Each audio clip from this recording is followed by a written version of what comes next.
జోహార్ బండారి కురువైరన్న గారికి, జోహార్ బండారి కురువైరన్న గారికి.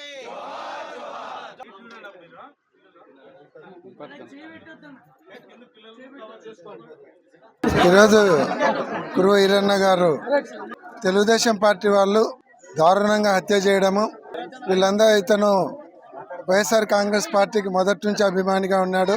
ఆయనను చూసి ఓర్వలేక ఈ ఊర్లో యాక్టివ్గా ఉన్నాడు, అన్ని కార్యక్రమాలు తను ఉండి చూసుకుంటున్నాడు అనేటువంటి ఒక ఉద్దేశంతో ఆయనను దారుణంగా హత్య చేయడం జరిగింది.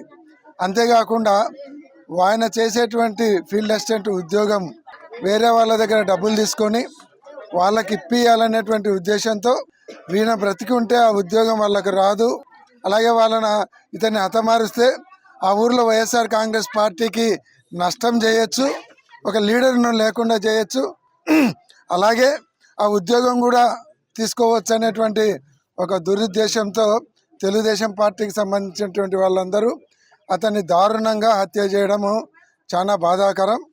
కాబట్టి ఆ కుటుంబాన్ని ఆదుకోవాలి, ఆ కుటుంబానికి సపోర్టింగ్గా ఉండాలి, ఆర్థికంగా సహాయం చేయాలని స్థానిక శాసనసభ్యులు విరూపాక్షి గారు మేము అందరం పోయి జగన్మోహన్ రెడ్డి గారిని కలిసి ఆయనకు వివరించినప్పుడు ఆ కుటుంబానికి పార్టీ నుంచి 5 లక్షల రూపాయలు ఆర్థిక సహాయం చేసేదానికి జగన్మోహన్ రెడ్డి గారు ఒప్పుకోవడం జరిగింది.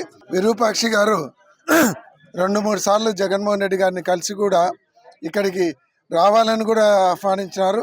ఆయన ప్రోగ్రాం కూడా ఫిక్స్ అయింది, కానీ కొన్ని అనుకోని సంఘటనల వలన ఆయన ప్రోగ్రాం క్యాన్సిల్ కావడం జరిగింది. కాబట్టి మమ్మల్ని పోయి చెక్ ఇచ్చి ఎమ్మెల్యే గారి ఆధ్వర్యంలో చెక్ ఇవ్వాలని జగన్మోహన్ రెడ్డి గారి సూచన మేరకు మేము వచ్చి ఆ కుటుంబానికి ఆర్థిక సాయం జగన్మోహన్ రెడ్డి గారి తరఫున ఆర్థిక సాయం చేయడానికి ఆ కుటుంబానికి రావడం జరిగింది.